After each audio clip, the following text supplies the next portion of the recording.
Muy bien. Bueno, pues mira, te grabo, Juan Pablo, para hacerte la entrevista. Así Estoy como para la La vi. Voz de Galicia. La Voz de Galicia es el periódico gallego regional más grande de España, o sea, el periódico regional más grande de España. Y bueno, yo soy ahí corresponsal desde hace como 30 años casi. Entonces, bueno, te hago la entrevista. Esto sale en los próximos días. La primera pregunta es, bueno, ya estamos a 6 de abril. Maduro preso, Delcy tutelada, ustedes fuera de la clandestinidad. Bueno, ¿qué sigue? ¿Qué sigue para Venezuela en este momento? Bueno, hermano, lo que sigue para Venezuela es la lucha por la democracia y por la libertad. Hay que continuar luchando hasta que logremos que Venezuela sea un país completamente libre y es un esfuerzo que tenemos que hacer todos los venezolanos. Los Estados Unidos hicieron una incursión en Venezuela en el 3 de enero y a través de esa incursión sale preso Nicolás Maduro y entonces comienza el cambio profundo en Venezuela y es un cambio que es evidente y que es producto no solo de la incursión de los Estados Unidos, sino producto también de todo lo que pasó en Venezuela en los tiempos previos, todo lo que tuvo que ver con la primaria del 22 de octubre del 23 y especialmente la elección presidencial del 28 de julio del 24, que Nicolás Maduro se la robó y que después comenzó a perseguir a la gente y detuvo miles y miles de personas. Así que todo lo que ha venido pasando en el país y la propia incursión de los Estados Unidos es responsabilidad absoluta de Nicolás Maduro. Y ahora lo que viene es lograr las condiciones necesarias para poder ir a un proceso electoral. Y cuando hablamos de condiciones, hablamos en primer lugar de la liberación de todos los presos políticos, del regreso de todos los exiliados, de la salida del CNE, del sinvergüenza e irresponsable de Elvis Amoroso, la revisión del registro electoral que tiene que ser revisado para que los venezolanos puedan votar estén donde estén, la devolución de los partidos políticos a su liderazgo natural, la habilitación de todos los dirigentes políticos. Es decir, tenemos que lograr todas esas condiciones y que se llame al proceso electoral, que es lo que nos interesa en este momento, porque eso cumple con el mismo cometido que Estados Unidos ha dicho, que es ir a un proceso de estabilización, recuperación y transición vía electoral. Así que me respondiste toda la entrevista, pero ahora te voy a pedir algunas puntualizaciones. No, La cómo no, primera hermano, de cómo ellas, no, la vamos a los primera de detalles, no hay ellas, problema. la primera de ellas, estuviste en el helicoide durante 9 meses. ¿Cómo defines tu tiempo allí y cómo sales pues sin miedo a dar la cara otra vez y a la política otra vez? O sea, no debe ser fácil salir y bueno, y todavía con un Estado que sigue, donde el andamiaje, digamos, represivo sigue instalado, aunque inactivo, pues salir a la calle, ¿no? Sí, evidentemente que no deja de ser un riesgo. Yo no estuve en el helicoide, yo estuve en un centro que es de la División de Investigaciones Penales de la Policía Nacional Bolivariana, que está ubicado en el sector de Mari Pérez, Ah, tú en estuviste en Caracas. Mari Pérez arriba, en Mari Pérez Norte, ¿no? Ahí pegado el Acotamil, Exactamente. lo que era la PM de Mari Pérez. Exactamente al lado del teleférico Exactamente. del Ávila. Ajá, Ahí ajá, ya. estuve yo, los 9 meses estuve allí. Como lo he contado, los primeros 21 días fueron eh, Aislamiento total. inaceptables. 21 días en los que no me bañé, me hicieron poner un uniforme y estuve 21 días sin acceder al baño, a la ducha. Bueno, ahí no había, en ese baño donde yo estaba no había water clock, no había regadera, no había lavamanos, no había nada. Y ahí estuvimos 21 días. Cuando salgo de allí, me detienen nuevamente únicamente porque salí a ejercer mis derechos políticos que no estaban restringidos. Yo solamente tenía la obligación de presentarme cada 30 días al tribunal y la prohibición de salida del país. Pero podía ejercer mis derechos políticos como los ejercí, yendo a una plaza, haciendo una caravana hasta el helicoide, otra caravana hasta zona 7 y atendiendo algunas entrevistas periodísticas. Eso molestó mucho al régimen y me detuvieron. Tú dices, el andamiaje represivo sigue, claro que sigue, y está dirigido todavía por el mismo señor Diosdado Cabello. Y yo creo que en el momento en que Diosdado salga, el país va a respirar, porque él se ha convertido en una traba total para el proceso de transición que Venezuela aspira. Y tú dices, bueno, tenías o tienes temor. El temor siempre existe. El miedo es una realidad. Lo importante no es tener o no tener miedo, lo importante es saberlo vencer. Y yo le tengo que dar gracias a Dios porque lo he vencido y porque he sido constante en la lucha por la democracia del país. Sí, yo creo que el país te reconoce eso claramente. También vamos a estar hablando de ese tema en unos minutos.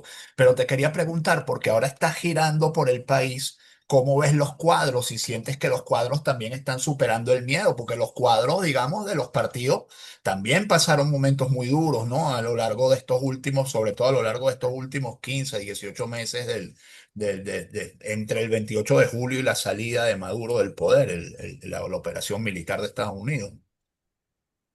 Bueno, mira, todos los partidos han sufrido, evidentemente, porque ha habido persecución, porque han tenido que someterse a la clandestinidad, al exilio, a la cárcel, y eso ha sido una realidad. Eh, yo creo que el miedo todavía está instalado, pero va cediendo ya, va cediendo.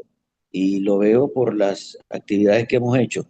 Yo he estado en varias ciudades del Zulia, he estado en el estado Lara, Falcón, y tuve una gira extensa por el estado Nueva Esparta, y la verdad es que fueron actividades muy nutridas con la participación de todos los partidos políticos, de toda la unidad democrática, y uno ve que ese miedo va cediendo y que la gente está en un proceso de compromiso muy fuerte con la democracia y con la organización para que esa democracia se concrete en una elección. Así que yo veo que las cosas van caminando. A veces noto en la gente mucha desesperación, pero me parece lógico, es lógico estar desesperado cuando tienes 27 años como los que hemos tenido los venezolanos y cuando la gente lo que quiere es que se dé el cambio político lo más rápido posible para poder lograr también un cambio económico y social. Entonces es lógico estar desesperado, pero si hemos esperado 27 años o hemos luchado 27 años, creo que podemos seguir luchando unos meses más hasta lograr esa definitiva libertad de Venezuela. Juan Pablo, tú no eres de Vente Venezuela, tú eres de Primero Justicia, eres como una suerte ahí de ave rara en Primero Justicia, uno no te asocia mucho con Primero Justicia, la verdad, por lo menos es una percepción particular, aunque has hecho toda tu carrera política allí, pero tú eres percibido como el dirigente, en este momento tú eres percibido como el dirigente más cercano a María Corina Machado. Eh, Creo que ella lo percibe igual, ¿no? Eh, ¿Cuándo regresa María Corina? Ya que estamos en esta, te hago la pregunta. ¿Cuándo crees tú que regresa María Corina? ¿O cuándo piensas tú que regresa María Corina? Bueno, es muy difícil establecer una fecha.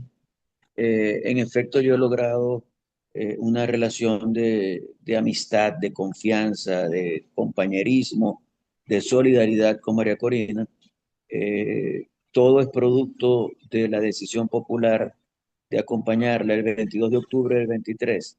O sea, si nosotros somos demócratas y hacemos una elección interna y María Corina gana con 92% de los votos, ¿qué es lo lógico? Acompañarla. Me parece que es muy lógico. Lo que pasa es que también es cierto que la envidia existe en la política La y que política es hay una gente profesión que... de grandes egos, Juan Pablo. Es Sí, difícil. exactamente, exactamente. Entonces para muchos es como muy difícil tolerar eso, aceptar eso y comienzan a buscar alternativas, pero tú no puedes sacar de la ecuación a la gente. Y cuando se es una encuesta, María Corina tiene un apoyo evidente del pueblo venezolano. Entonces hemos generado una relación de sinergia que es muy importante además porque le da al país una visión de que estamos unidos a pesar de cualquier diferencia política que pueda existir. ¿Cuándo regresa María Corina? Es una pregunta que es muy difícil de responder. Yo conversé con ella cuando se reunió con Trump y ella misma me dijo que Trump le había pedido paciencia.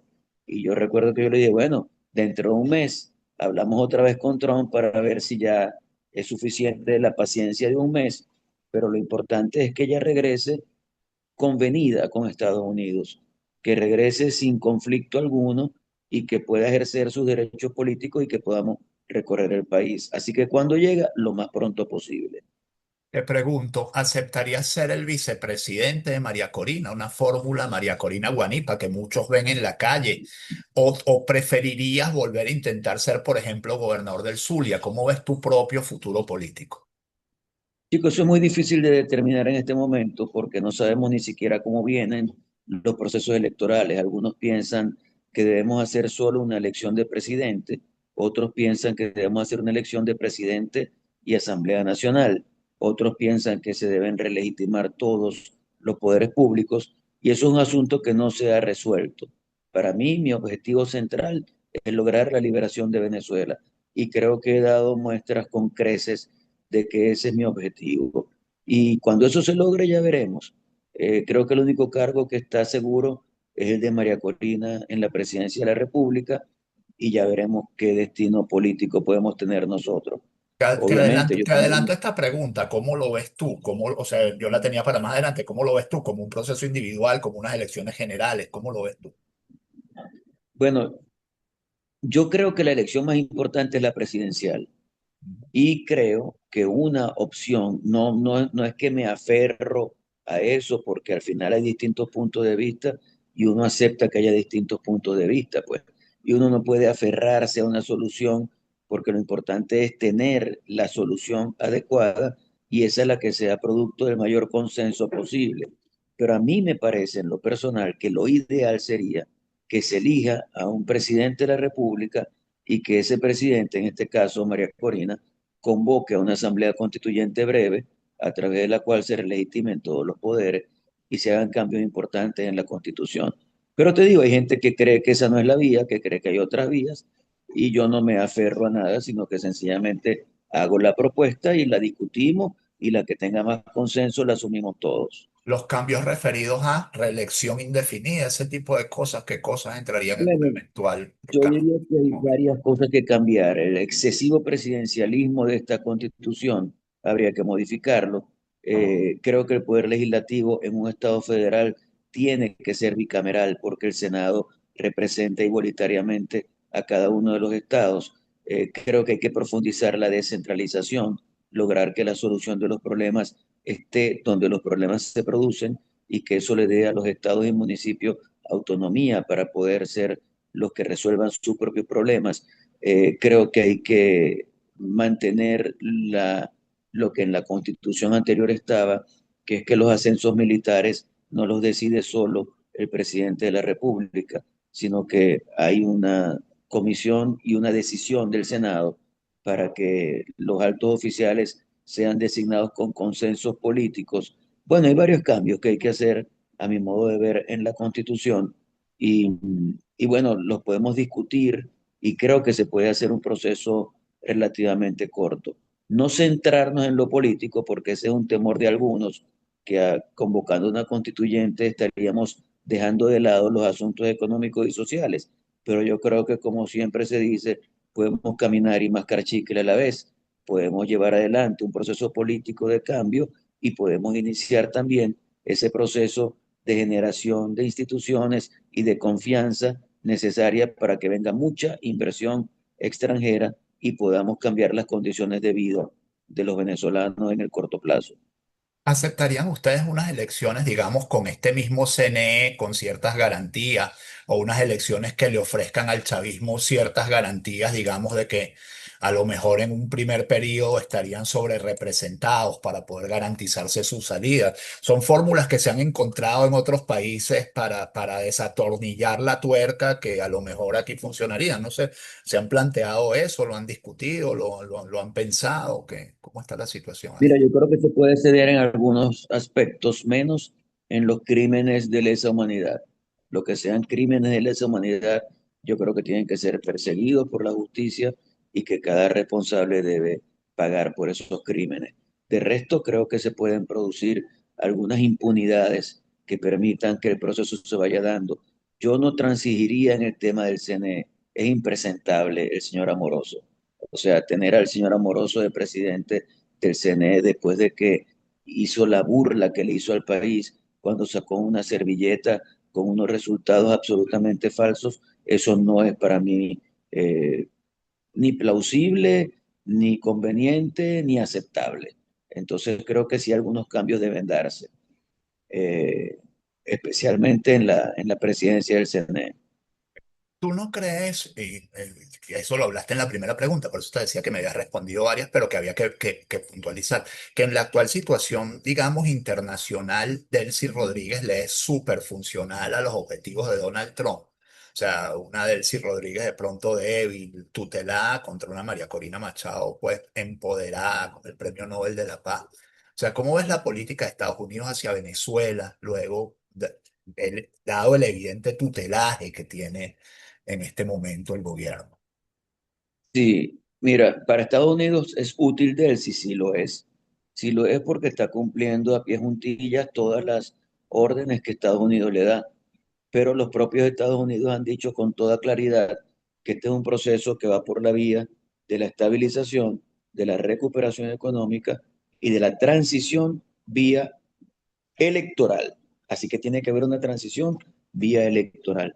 Eso está convenido, está claro. El propio Marco Rubio ha dicho que no existe forma alguna de mejorar la economía si no se logran instituciones políticas que puedan funcionar adecuadamente.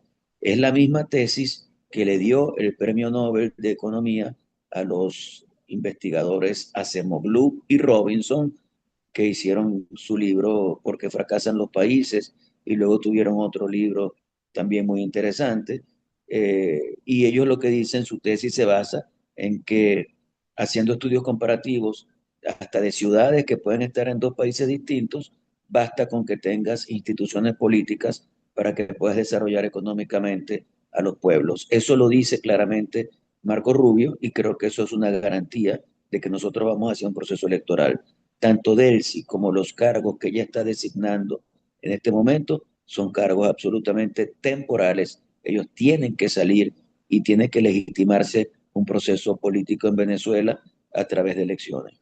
Estamos a 6 de abril, Juan Pablo. ¿Tú crees que daría chance con todas esas exigencias de hacer unas elecciones este mismo año?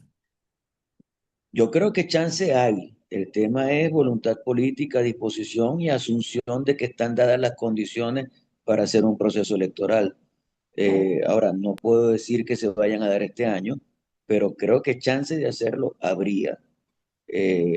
Reformar, por ejemplo, el Consejo Nacional Electoral o cambiar el registro electoral, hacerle una profunda auditoría, es un asunto que lleva 2 meses, máximo 3 meses, se puede hacer.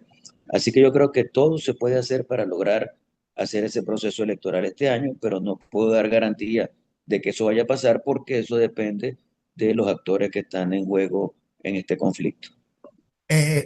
Dos preguntas finales. La primera, bueno, tres, perdón. La primera, ¿cómo ves a la oposición en ese panorama, unificada, dividida? La segunda, ¿qué le pedirías al gobierno de España para que impulse la transición en Venezuela en este momento?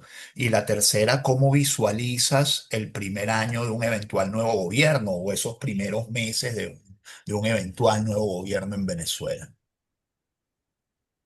Bueno, este, vamos a empezar por España, mano. Vamos empezamos por Eh, España, ¿vale? yo creo que la actuación del gobierno español en el caso venezolano ha sido lamentable. La califico como lamentable. Creo que España, siendo un país tan cercano a Venezuela, siendo un país que tiene tanta identidad, tenemos tanta identidad mutua en materia histórica, en materia cultural, en materia religiosa, en distintas materias, no ha sido solidario con Venezuela. El gobierno español ha jugado a sus intereses y se ha vinculado de manera grotesca con el régimen de Chávez, de Maduro y, y- y ahora con el de Delcy. Entonces creo que no ha estado a la altura del momento que el país ha vivido. Así lo califico. Creo que hubiera podido haber hecho muchísimo más. La primera, ¿cuál era? La primera es cómo ves a la oposición en este panorama, si la ves unificada, la ves dividida. Mira, Y sí, dale, por favor. lo primero con respecto a la oposición es saber qué es la oposición, quiénes somos la oposición. porque para mí hay dos criterios fundamentales para definir la oposición. El primer criterio, que estemos totalmente convencidos de que debe darse un cambio político en Venezuela. No es opositor el dirigente que dice serlo, pero que sale a decir que le parece que de él sí debe continuar en el poder porque eso le da estabilidad al país. Ese no es opositor, ese está cooptado por el régimen.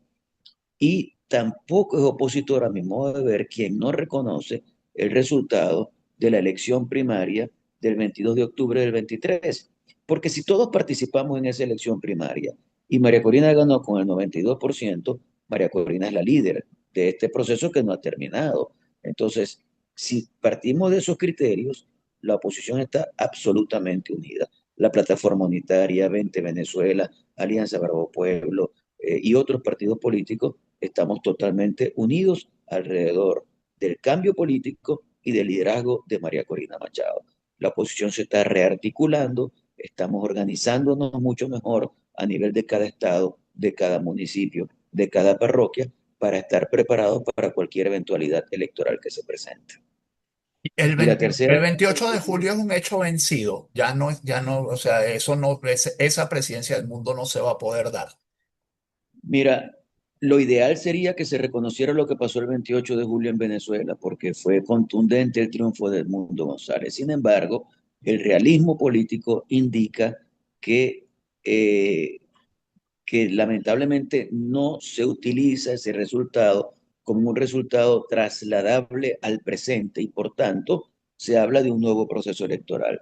El propio Edmundo ha dicho que él está de acuerdo con que ese nuevo proceso electoral se produzca en función de lograr destrabar la situación de Venezuela y lograr que el cambio político sea una realidad Un hecho lo más pronto inédito, ¿ah? Un posible. hecho inédito, un presidente electo que jamás pudo tomar el poder, por lo menos en Venezuela es un hecho inédito, un hecho sin precedentes en nuestra Totalmente, historia. totalmente. Lo que pasa es que fue un presidente que nunca fue declarado ganador por ese Consejo Electoral y bueno, él ganó indudablemente, ganó con más del 70% de los votos. Pero bueno, son las realidades de estos momentos.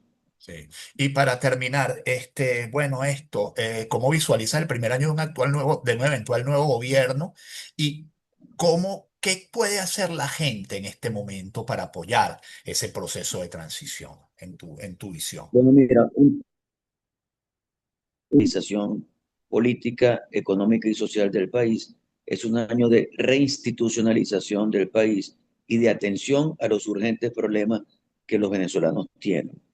Los problemas de servicios públicos y los problemas de calidad de vida, el problema del salario, el problema del poder adquisitivo. Creo que son los problemas más importantes a abordar en el primer año de gestión. Yo creo que el venezolano tiene total disposición de involucrarse en el proceso político venezolano. Creo que no solo los partidos políticos, sino la sociedad civil se está organizando de manera extraordinaria para acompañar el proceso político venezolano a través de una elección y creo que cada vez va a tener más protagonismo la gente en lo que es la gestión pública y en lo que es la posibilidad de que el país salga hacia adelante. En ese primer año ves a los Rodríguez como jefes de la nueva oposición. Cónchale, la verdad no sé, porque yo los veo tan adheridos al gobierno que creo que no están preparados para hacer oposición. Yo creo que si ellos salen del gobierno, como va a pasar, tenderían a retirarse, a irse a algún paraíso fiscal o algo así, porque no los veo haciendo política. Ellos, toda la política que han hecho durante 27 años ha sido una política de adhesión al poder, adhesión enfermiza al poder, patológica al poder. Y bueno, lo lógico, lo democrático, lo adecuado es que uno esté preparado en política para hacer gobierno y para hacer oposición. Pero honestamente, obviamente es una especulación, pero yo no los veo haciendo oposición, sino yéndose del país. ¿Y cuál sería la oposición? ¿Un chavismo armado? ¿Otros cuadros del chavismo? ¿Cómo lo ves? O sea, Bueno, creo que el chavismo tiene la obligación de renovarse y tiene la obligación de apostar por nuevas figuras que puedan configurarse adecuadamente y representar a una minoría, porque son minorías, pero una realidad. El chavismo es una realidad en Venezuela, le ha hecho un profundo daño al país inconmensurable, pero tienen derecho a rearmarse, a reconstituirse, a reintegrarse y creo que tienen que tener sus espacios garantizados en un proceso democrático, porque la democracia es el gobierno de las mayorías con respeto a las minorías. Y nosotros tenemos que respetar a ese chavismo que surja después de todo este proceso. Bueno, muchísimas gracias, Juan Pablo. No sé si hay algo que quieras agregar por lo pronto. Yo terminé, estas fueron mis preguntas, pues. No, hermano, muy bien, muchas gracias a ti Bueno, y bueno, espero ver la entrevista. claro, se le estoy enviando a Daisy apenas salgo. Ok, un gran abrazo, amigo. Gracias Perfecto. por Hey, atenderme. Vale, hasta gracias, luego. Pedrito. Saludos, Chao, hermano. chao, gracias.